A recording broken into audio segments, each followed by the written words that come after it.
amnesia. The most recent victim, a vibrant 19-year-old called Liam Davies. Tonight, Ross Coulthard, in this joint investigation with the West Australian newspaper, confronts the authorities who are turning a blind eye to the black market racket substituting alcoholic drinks with a deadly industrial solvent called methanol. Liam thought this place was close to heaven. He loved this place. He never ever thought that this would be the place that would kill him. Manny, do you remember the last thing that Liam said to you?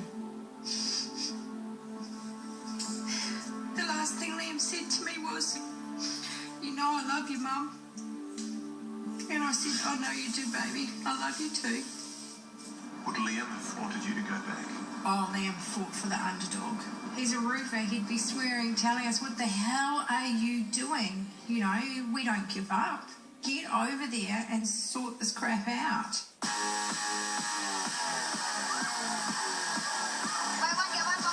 It's Australia Day in Bali.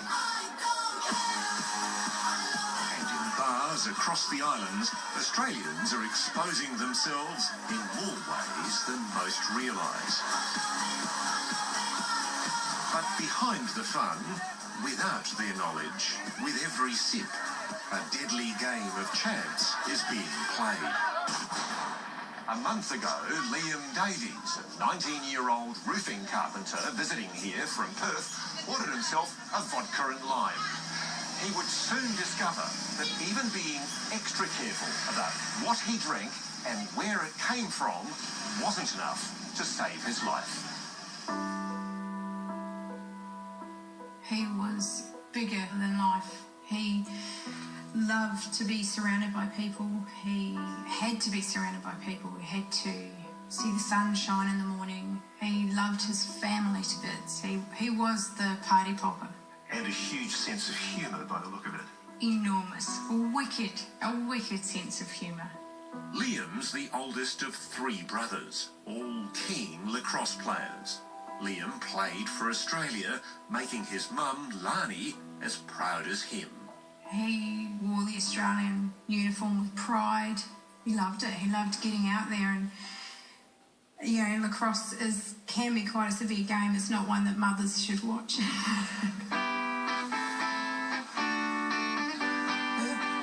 Last December, to celebrate finishing his carpentry apprenticeship, Liam headed off with a group of mates to the island of Lombok near Bali. They'd be there for New Year's, but their first resolution was to watch what they drank. Liam knew the dangers of the locally made spirits and laid down the law. The boys that he travelled with even said that when they were going out in Lombok, that Liam was the one that was saying, "Righto, boys, we can only drink from bottled beer or, you know, sealed premixes. We can't have any of the local spirits or anything like that." To discover what's going on here, you need to go where the tourists don't.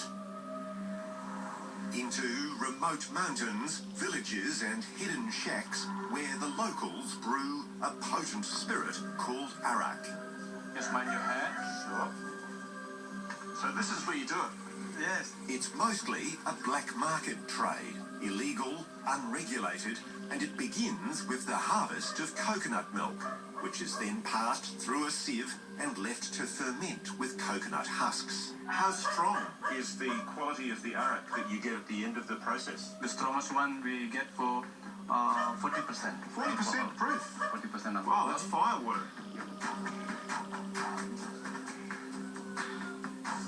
There you go. It's pretty strong, but they make it even stronger further down the line. It's down the line that methanol is added to the arak by unscrupulous dealers. Later, this toxic mix is mixed into Western spirits, especially vodka. The reason? Greed. The more that's added, the greater the profit bar owners make. So it's a way of stretching. Definitely. You know methanol's poisonous, don't you? Yeah, I work in the oil and gas industry, and whenever we're dealing with methanol, the precautions we take are at a very high level. It's antifreeze. It's part of antifreeze, but to be lethal, it's not very much. It's about 1 milligram per kilogram of body weight. So, you know, for a 70-kilo guy, 70 mils, that's 2 shots. Many of the symptoms of methanol poisoning are similar to a drunken hangover, and that's one of the problems, because the locals who could help victims all too often think it's just another drunk Aussie. But there is one key warning sign of methanol poisoning, and that's loss of vision. It makes people go blind, yes. They get dizzy, they've got a coma, they have seizures, and this can happen about 24 hours after the drink is consumed. Steve Pennells has been investigating the methanol racket in Bali and Lombok for the West Australian newspaper. Why in heaven's name are they putting a poison into alcohol? There are 2 reasons. The locals will put methanol in there because it's like a rite of passage. The young Balinese will drink, you know, the stronger the alcohol they can consume, the tougher they are.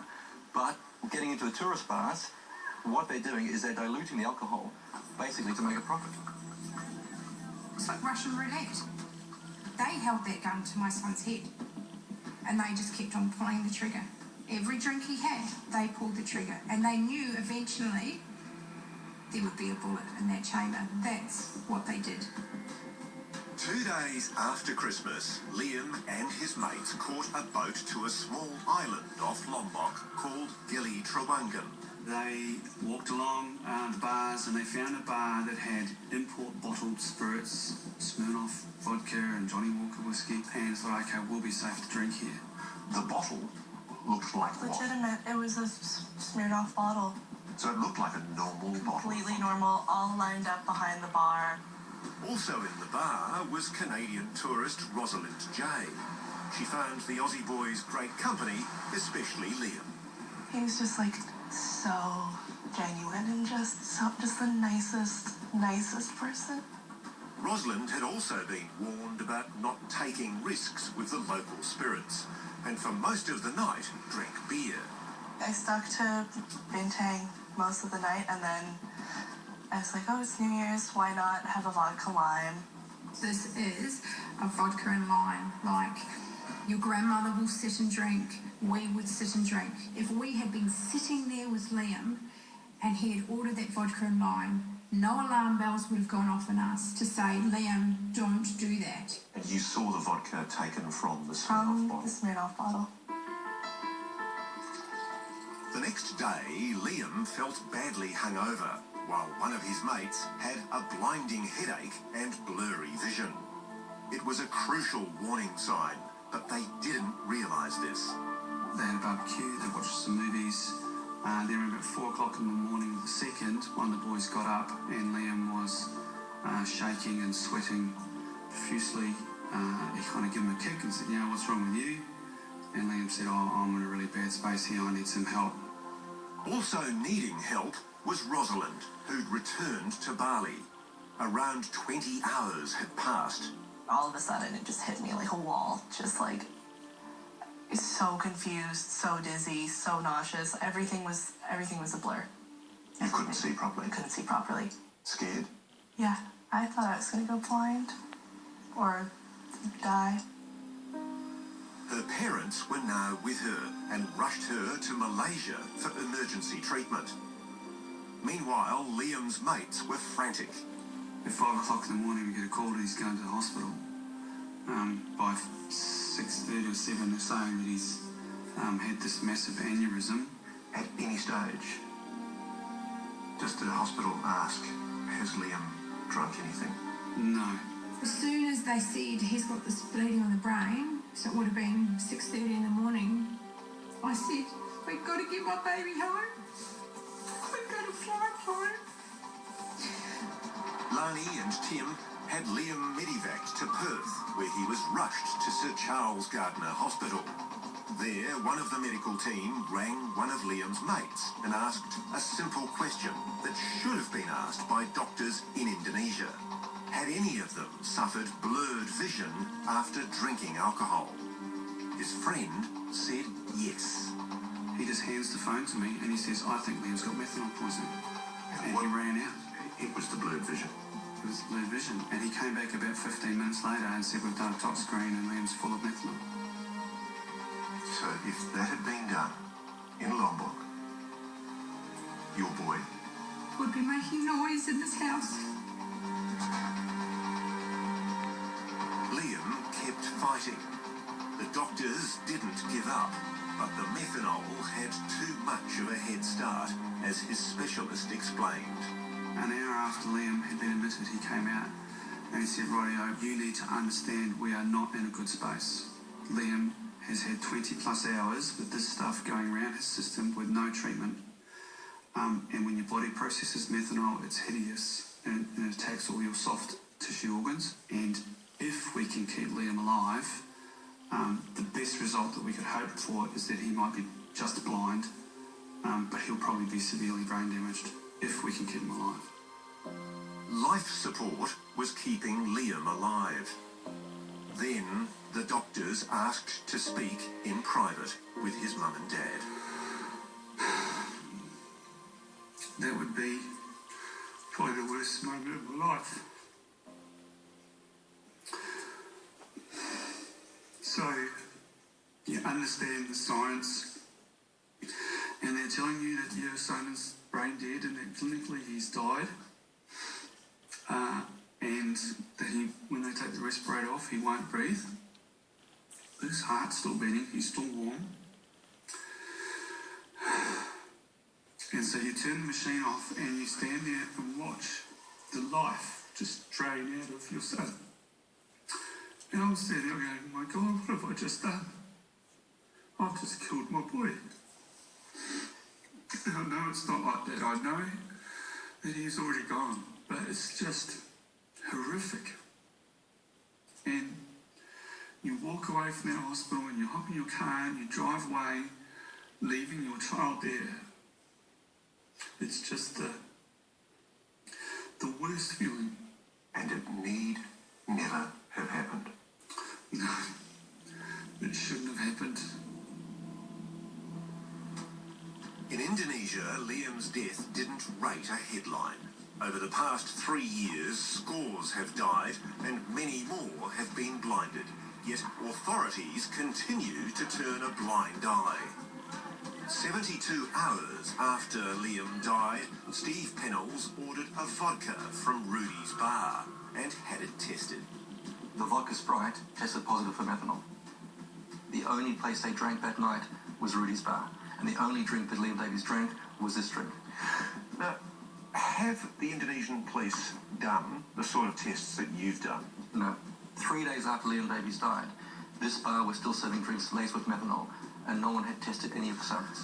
In Australia, we call that, at the very least, manslaughter. We do, yes. What do you want to happen? Oh, I want to investigate it fully. Someone killed my son.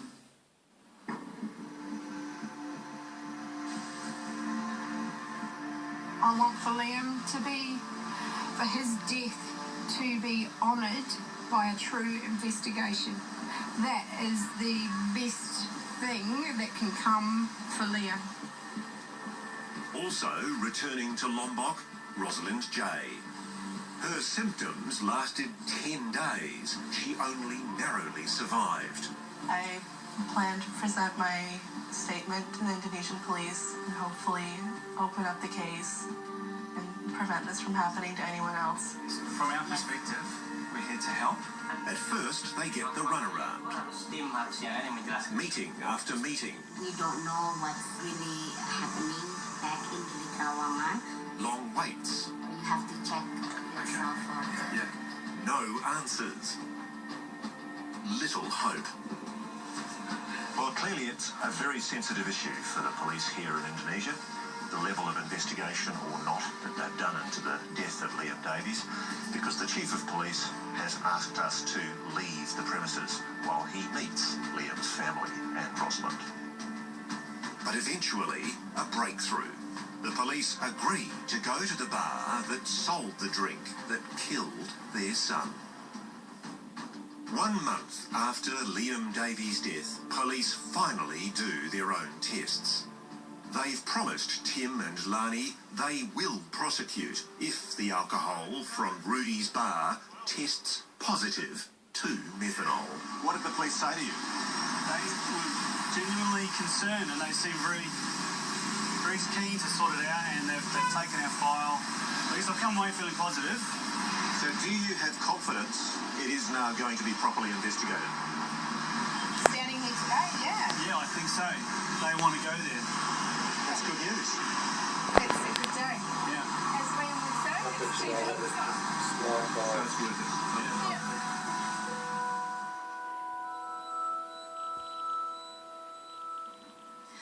Ross Coulthard with that investigation. And there are more developments on this issue tomorrow night in 7 News. So many parents are searching for answers. But why is this police chief refusing to investigate other cases? Never happens. Are they lying? Now, 7 News goes undercover inside Bali's major bars and clubs to bring home the evidence. Our exclusive investigation tomorrow on 7 News. Coming up next.